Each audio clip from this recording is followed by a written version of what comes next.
Hey guys, I met a woman yesterday that I really like. Yeah, really admire her. She's like really sturdy. She's like in the ground, but super powerful. And not only can she keep up with me, but she's like ahead of me in many ways. We have a nice exchange. Energetically, for the most part. Sometimes I get a little lost in the connection, a little bit lost in her energy.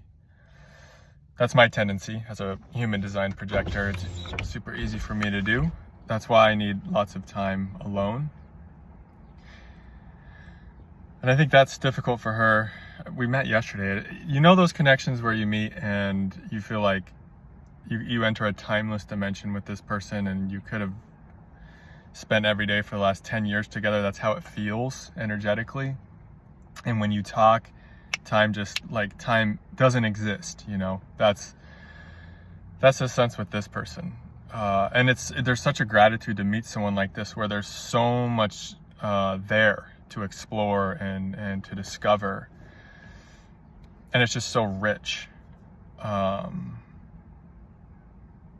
full.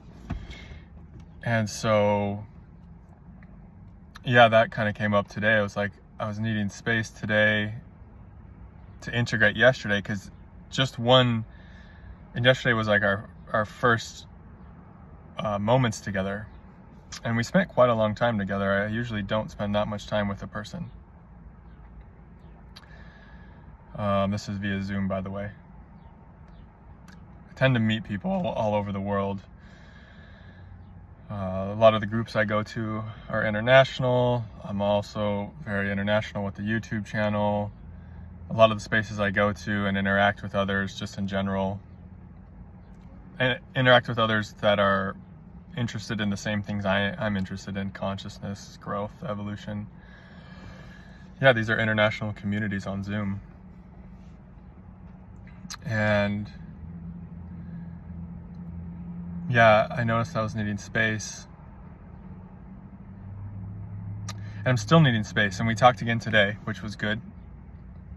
It was really good. I unburdened myself from massive amounts of shame. She was like willing to see the shame. She was willing to hear the shame. Not only was she willing, she asked about it. Yeah, I guess that's one of the benefits of dating.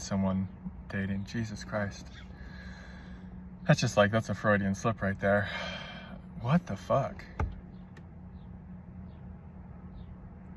Okay, so that's probably why I need to integrate. Things have moved so fast for us energetically because time hasn't existed in our connections. That's what the sense is.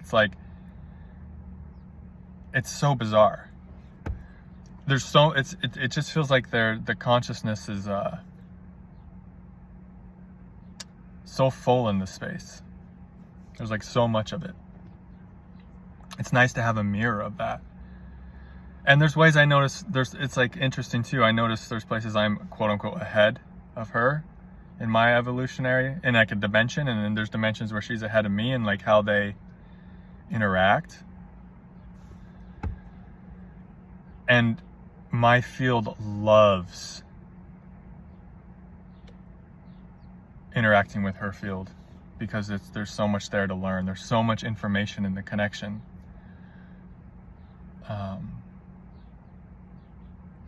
And I'm resistant to it as well because I really love just being in my own energy. I love being single. I love being alone.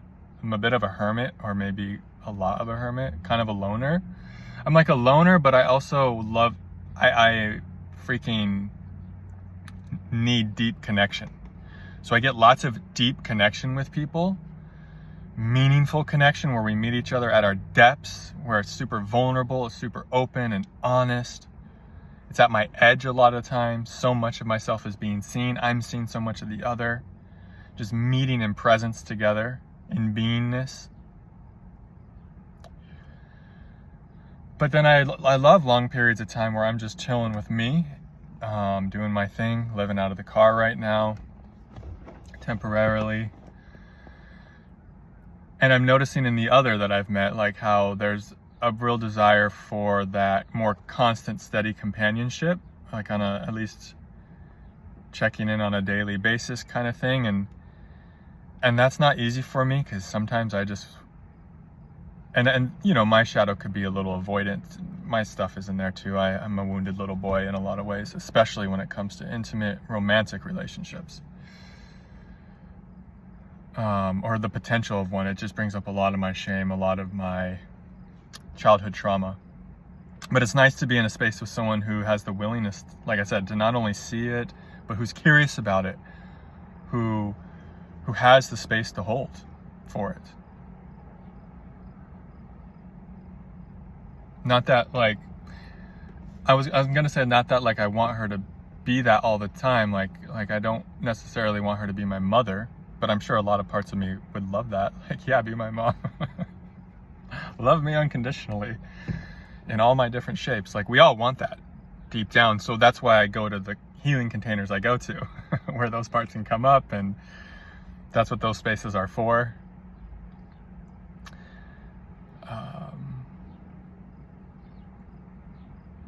So maybe the shadow stuff doesn't spill over too much into my personal relating spaces, but I'm pretty messy in that way. And that's just who I am, and I don't really have a problem with it. I'm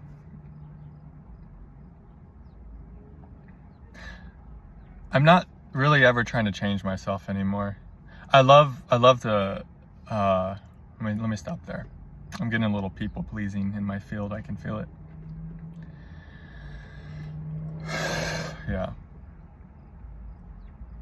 Yeah, the truth is this. I just don't care to change anymore, like myself. Like I was never the one changing myself anyways. It's always been an act of divine will. It's always been the Divine Mother. Matthew trying to change himself is just a layer of stress and control and kind of fighting with what is. What is transformative. What is evolution. We're in an evolutionary realm. We're always changing in every single moment, automatically. We're evolving in every single moment, no matter what. And especially throw an active Kundalini and a soul that's really here for it. It's like, that's a given that Matthew is going to be growing and evolving in every moment. I don't need to be trying to participate in that. I can just relax into my being. One of my great spiritual teachers said something like, you're like a blade of grass. You're gonna grow like a blade of grass. The blade of grass just allows the sun to grow it. The blade of grass isn't, at least, I don't know, I've never been a blade of grass, but it doesn't feel like the blade of grass is efforting to grow. Maybe it is, but it's more the visual of it. It seems to me as like the blade of grass is just opening to receiving growth, opening to receiving the sun. And then it's gonna grow no matter what. And I almost like, if it struggled, maybe it would grow less, right? The more the grass could open, the more it could potentially grow. That's just like I got a felt sense of that in my field just now. And I think it's for humans too. The more we just open to the divine and allow and drop like that inner, I need to be better, that inner struggle to be different, the inner struggle to improve, to be perfect.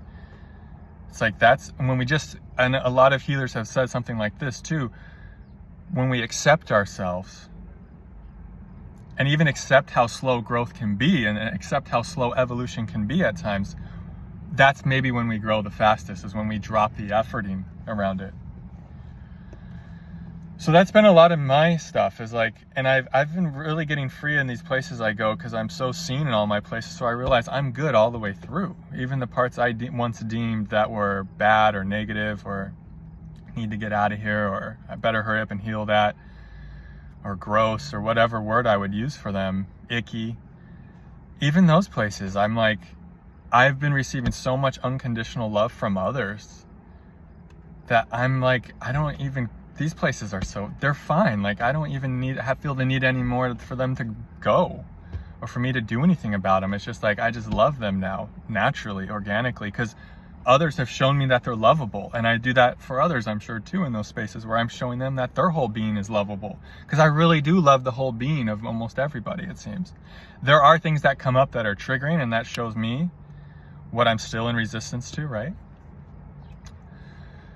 But for the most part, I just sit in celebration of another when they're revealing their darkest, most tender, precious, fragile, scared, shameful, grief-stricken parts, rageful parts. It's just such a beautiful manifestation of life force to me, no matter what's coming forward, because it's so authentic, it's so real, it's so alive. And that's what I love. And the more relaxedness you have, the more aliveness you feel in your being, you know? And we can't truly relax until we accept all of ourselves for just as we are, until we stop trying to change ourselves, stop trying to improve. That is totally a level of the evolutionary journey as a soul, as on awakening, is that level of self-improvement, of wanting to manifest things and all that. Perfectly fine. It's got to play itself out, right? But you really land in this place as nothing to do, nowhere to go, just allowing the divine to do what the divine is always doing. And you start to feel a harmony with that, a harmony with yourself, a harmony with life, a harmony with love. You start to feel yourself as love itself. That love is not something separate from you that you're trying to become more of or you're trying to find more of. Love is just what is. It's just here. It's just emanating and you know, it's just here. It's just emanating throughout your being in every moment. So, whatever, that's a little update, what's going on with Matthew. Felt good to tune back in with you all, just kind of say hi. Hope you're all doing good out there. Sending you so much love. I appreciate you. Thanks for still being here. If you still watch these, I don't really post that much anymore, but you know, feels good when I do. When it's true to post, I post, and I always love it. So here I am. Until next time, namaste.